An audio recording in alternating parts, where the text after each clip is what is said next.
বাংলাদেশকে সমস্ত রকম আর্থিক সহযোগিতা বন্ধ করে দিল আমেরিকা। ডোনাল্ড ট্রাম্প শপথ গ্রহণ করার পরেই এই কঠোর সিদ্ধান্ত তিনি নিয়েছেন। সপ্তাহখানেক আগে বাংলার খবরে আমরা আশঙ্কা করেছিলাম যে ডোনাল্ড ট্রাম্প যে শপথ নেবেন তারপরেই আসল খেলা শুরু হবে। আমেরিকা বাংলাদেশের প্রতি কি তাদের যে স্ট্যান্ড পয়েন্ট কি হয়, তারা কি ব্যবস্থা নেয়, কি পদক্ষেপ নেয়, সেটা আমাদের দেখতে হবে, তার জন্য একটু অপেক্ষা করতে হবে। ঠিক দেখুন, বাংলার খবর যেটা এক সপ্তাহখানেক আগে এই সন্দেহ প্রকাশ করেছিল, এই সপ্তাহখানেক পরে তা একেবারে অক্ষরে অক্ষরে ফলে গেল। একদিকে বাংলাদেশের সমস্ত সহযোগিতা, আর্থিক সহযোগিতা বন্ধ করে দিয়েছে। অন্যদিকে যেটা আমরা বলেছিলাম যে ডক্টর মোহাম্মদ ইউনূস তিনি বাংলাদেশ ছেড়ে পালিয়ে যাওয়ার পথ খুঁজছেন, ছক কষছেন। কিভাবে কখন তিনি বাংলাদেশ ছেড়ে পালাবেন সেটা সময়ের অপেক্ষা। এখন পর্যন্ত যা খবর, তিনি সুইজারল্যান্ডে রয়েছেন, আন্তর্জাতিক কোনো একটি বিশেষ সেমিনারে তিনি তার বক্তব্য রাখার জন্য তিনি সুইজারল্যান্ডে রয়েছেন। শেষ খবর পাওয়া পর্যন্ত এখনও বাংলাদেশে ফেরার ব্যাপারে কোনো সরকারিভাবে বিবৃতি দেওয়া হয়নি বা দাবিও করা হয়নি। অন্যদিকে এই মুহূর্তে আজকে যে খবর আমরা বলছি, এই মুহূর্তে বাংলাদেশের ডলারের দাম 122 টাকা ছাড়িয়ে গিয়েছে। অর্থাৎ $1 আমেরিকার সমান বাংলাদেশে 122 টাকা, যা সর্বকালীন রেকর্ড বলে ভাবা হচ্ছে। আগামীকাল এটার পতন আরও হতে পারে, কারণ যেহেতু আমেরিকা এই সহযোগিতা বন্ধ করে দিয়েছে, অনুদান বন্ধ করে দিয়েছে, ফলে বাংলাদেশের যে বৈদেশিক মুদ্রার ভাণ্ডার সেটাও তলানিতে তো রয়েছেই, হয়তো সেটা নিঃশেষ হয়ে যেতে পারে। স্বাভাবিকভাবে মনে করা হচ্ছে যে আগামী দিনে $1 সমান সমান বাংলাদেশে প্রায় 200 টাকা গণ্ডি ছাড়িয়ে যেতে পারে বলে মনে করা হচ্ছে। একেবারে পাকিস্তানের মতো অবস্থা হতে চলেছে বাংলাদেশে। আর এর মধ্যেই দেখুন, পাকিস্তানের সাথে সহযোগিতা সখ্যতা তৈরি করছে বাংলাদেশ। পাকিস্তানের সঙ্গে তারা বন্ধুত্ব এবং আরও বেশি করে কিভাবে বাংলাদেশ পাকিস্তানের যৌথভাবে ভারতের বিরুদ্ধে ষড়যন্ত্র করা যায় তার একটা চেষ্টা চালাচ্ছে। আসলে আমেরিকা এই দক্ষিণ এশিয়ার যে শান্তি, সেই শান্তি বিঘ্নিত করার জন্যই বাংলাদেশের প্রতি এরকম কঠোর পদক্ষেপ নিয়েছে বলে আশঙ্কা প্রকাশ করছেন বা সংশয় প্রকাশ করছেন আন্তর্জাতিক রাজনৈতিক বিশেষজ্ঞরা। অনেকেই বলছেন যে এটা হবারই ছিল।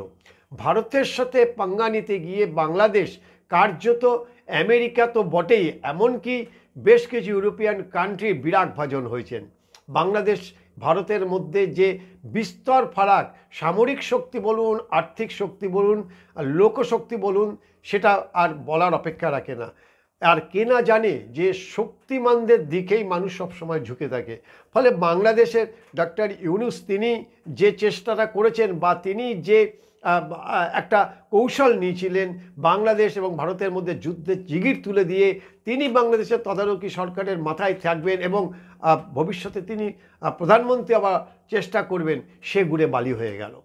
এখন দেখতে হবে যে এই যে আমেরিকা যে বাংলাদেশের সঙ্গে তার যে আর্থিক যে লেনদেন বা আর্থিক সহযোগিতা যে বন্ধ করে দিয়েছে, এর ফলাফল আগামী দিনে কোথায় গিয়ে দাঁড়ায় বলার অপেক্ষা রাখে না। যেটা আগেই বললাম যে বাংলাদেশের যে বৈদেশিক মুদ্রার ভাণ্ডার শেষ হয়ে যাবে, এবং যেভাবে আমেরিকা চারদিক থেকে বাংলাদেশের উপরে চাপ সৃষ্টি করেছে, তাতে বোঝা সহজ যে বাংলাদেশ নিয়ে ডোনাল্ড ট্রাম্প খুব ভালোভাবে নেয়নি। ডক্টর ইউনূসের এই ধরনের হিংস্র মানসিকতা এবং ভারতের বিরুদ্ধে যে তিনি যে একটা বৈরিতা একটা তিনি মনোভাব নিচ্ছেন, এটা কিন্তু ডোনাল্ড ট্রাম্প তিনি ভালোভাবে নেননি। ভারতের সাথে আমেরিকা বন্ধুত্ব সম্পর্ক এবং পররাষ্ট্র নীতি অনেকটা সহজ এবং বন্ধুত্বপূর্ণ পরিবেশের মধ্যে নিয়ে আসবে, বা তাদের সাথে আমাদের সাথে অর্থাৎ দিল্লির সাথে ওয়াশিংটনের যে সম্পর্ক আরও মধুর হবে, কথা বলার অপেক্ষা রাখে না। ব্যক্তিগত স্তরে নরেন্দ্র মোদী এবং ডোনাল্ড ট্রাম্পের মধ্যে বন্ধুত্ব রয়েছেন, কারণ দুজনেই ন্যাশনালিস্ট অর্থাৎ জাতীয়তাবাদী। আমরা সবাই ভারতীয়, আমরা ভারত নিয়ে গর্ব করি, আমাদের দেশ নিয়ে গর্ব করি, আমাদের দেশের অখণ্ডতা, আমাদের দেশের বহু ভাষা, বহু পোশাকের সমন্বয় আমাদের যে দেশ, সেই দেশকে নিয়ে সত্যি আমরা গর্ব করি। ফলে আমাদের দেশকে কেউ যদি আঘাত করার চেষ্টা করে বা আমাদের দেশকে নিয়ে কেউ যদি কটু কথা বলে, কটূক্তি করে, স্বাভাবিকভাবে তাদের প্রতি আমাদের ঘৃণা এবং প্রতিশোধ নেওয়া ছাড়া দ্বিতীয় কোনো রাস্তা থাকে না। কিন্তু সত্য হলেও এটা অত্যন্ত দুঃখের যে ভারতের মধ্যেই কিছু ভারত বিরোধী মানুষ আছে, যারা ভারতের বিরুদ্ধে কেউ যদি কোনো কথা বলে, ভারতের জাতীয়তাবোধের বিরুদ্ধে যদি কেউ কথা বলে, তাহলে তাদের সপক্ষে দাঁড়িয়ে যায়। আর এই সংখ্যাটার মধ্যে নেহাত কম না। আমাদের এই রাজনৈতিকভাবে যদি আমরা দেখি, তাহলে আমাদের কংগ্রেস, জাতীয় কংগ্রেস, তারা বরাবর দেখে এসেছি এই ভারতের বিরুদ্ধে যদি কেউ কোনো কথা বলে তাহলে তাকে সাপোর্ট করা বা তার পক্ষে দাঁড়িয়ে থাকা। বিজেপিকে পছন্দ নাই হতে পারে, কিন্তু ভারত আমার দেশ, আমার দেশের প্রতি কেউ যদি এই ধরনের কটূক্তি করে বা দেশকে অপমান করার চেষ্টা করে, তাহলে আমরা তার শেষ দেখে ছাড়বো। আর এই শেষ দেখার জন্য যদি যুদ্ধ করতে হয়, আমরা যুদ্ধ করতে প্রস্তুত আছি, কারণ উই আর ইন্ডিয়ান। আর আজকের এই প্রজাতন্ত্র দিবসে ভারতের হয়ে আমরা গলা ফাটিয়ে চিৎকার করব এবং বলবো, long live India, India I love you.